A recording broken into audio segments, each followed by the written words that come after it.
संकोच करने लगे, विचार करने लगे इतनी बड़ी बड़ी राजकुमारियां हैं, इनके सामने कैसे कहूँ।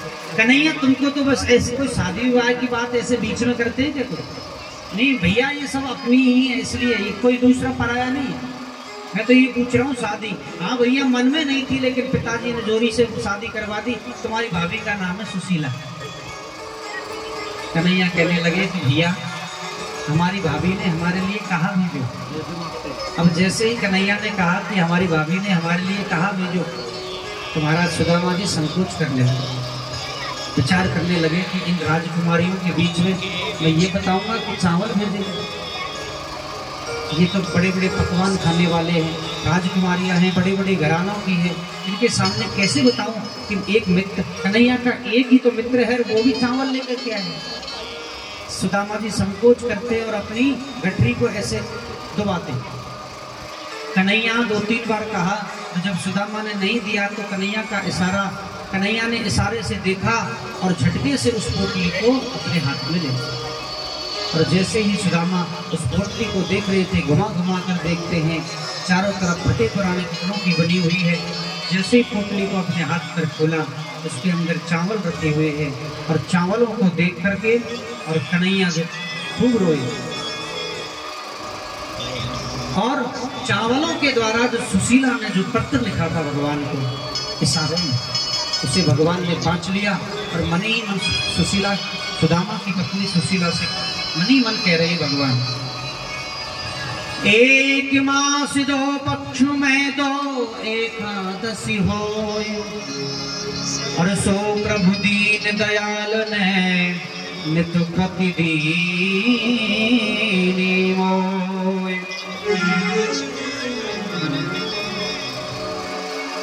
तो कन्हैया के जैसे ही ये जो शब्द सुशीला के हैं कि 1 मास 2 पक्ष में 2 एकादशी हो, 1 महीने में 2 एकादशी आती है, लेकिन सुशीला चावलों के द्वारा समझा रही है कन्हैया को कि कन्हैया वैसे तो महीने में 2 एकादशी आती है, लेकिन हमारे रोज ही एकादशी होती है घर में, क्योंकि कुछ बनाने को है ही नहीं, इतनी गरीबी है।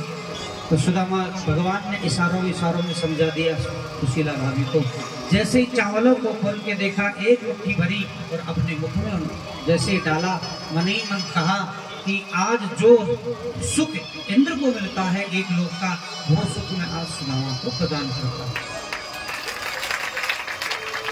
और जैसे ही दूसरी मुट्ठी उठा करके अपने मुख में डाला, फिर कहा कि 2 लोकों का जो राज्य ब्रह्मा को मिलता है, वो 2 लोकों का राज्य में सुदामा को प्रदान करता हूं।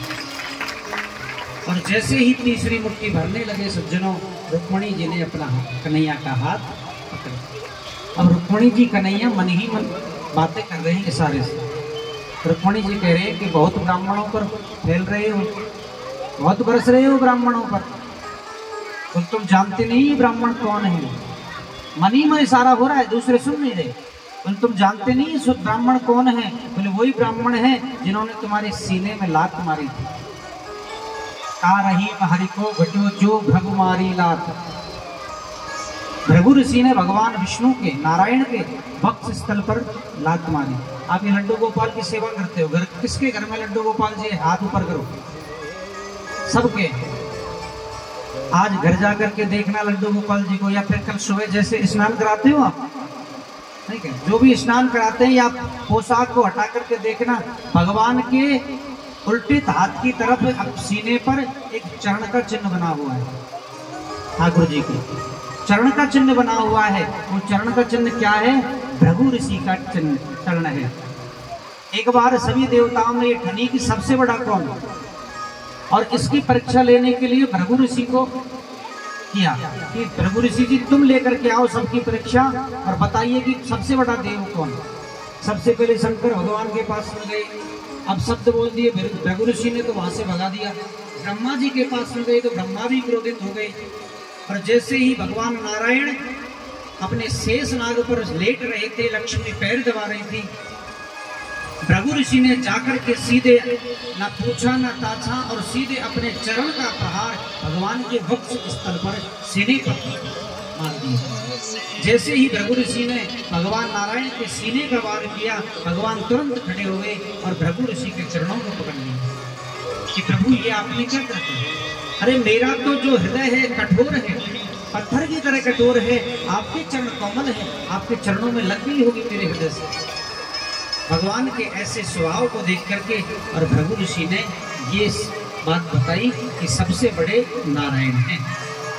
प्रेम से बोलिए राधे राधे। तो वो जो चिन्ह जो है आज भी भृगु ऋषि का भगवान के वक्ष स्थल पर है। लक्ष्मी जी ने ब्राह्मणों को श्राप दे दी कि जाओ, तुमने हमारे पति का अपमान किया है, इसलिए आज के बाद तुम्हारे घर में हम जाएंगे ही नहीं।